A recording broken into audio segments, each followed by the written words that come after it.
নমস্কার বন্ধুরা, আমার চ্যানেলে আপনাদের স্বাগত জানাই। আজকে আমি আপনাদের বানিয়ে দেখাবো সর্ষে ভোলা।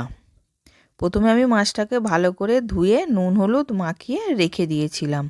এবার একটা ননস্টিক কড়া গ্যাসের ওপর বসিয়ে তেল দিয়ে গরম করতে দিয়েছিলাম। তেলটা গরম হয়ে গেছে, এবার মাছগুলো আমি ছেড়ে দিলাম, দিয়ে উল্টে পাল্টে ভেজে নেব।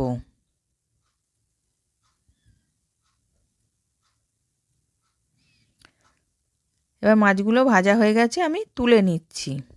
এবার ওই তেলের মধ্যেই কালো জিরে ফোড়ন দিলাম,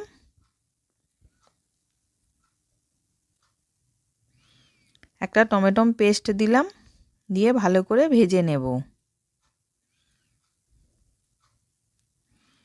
এবার ভাজা হয়ে গেছে, সর্ষে কাঁচা লঙ্কা পেস্ট দিলাম, হলুদ গুঁড়ো দিলাম, দিয়ে ভালো করে কষিয়ে নেব। এবার তেলটা ছেড়ে গেছে, স্বাদ মতো নুন দিলাম। এবার জল ঢেলে দিলাম, দিয়ে ভালো করে নেড়ে নিচ্ছি।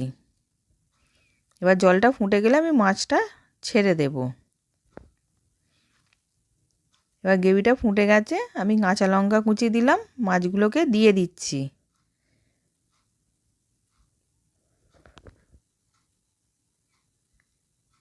এবার মাছটা হয়ে গেছে, এবার ওপর দিয়ে আমি 2 চামচ সর্ষের তেল দিলাম আর ধনেপাতা কুচি দিলাম, দিয়ে এবার নাবিয়ে নেব। এবার নাবিয়ে নিলাম, সর্ষে ভোলা রেডি। আশা করছি ভিডিওটা ভালো লেগেছে। আমি হাজির হব আর এক নতুন রেসিপির সাথে।